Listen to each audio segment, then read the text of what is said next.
មនុស្សក្បត់នឹងយើងមិនសមទទួលនៅការឈឺចាប់ពីយើងទេ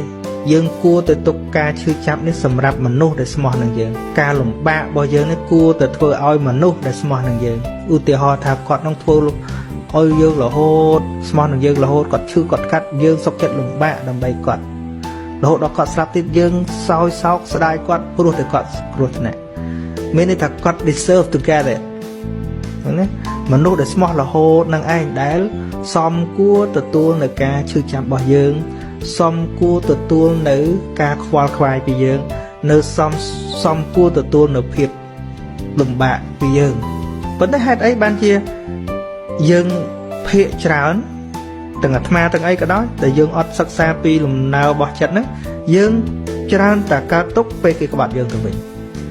ពេលគេក្បត់យើងគេអស់តម្លៃជាមនុស្សល្អបាត់ហើយហ្នឹងឃើញទេអស់តម្លៃធ្វើឲ្យយើងខ្វល់ជាមួយគេបាត់ហើយហ្នឹង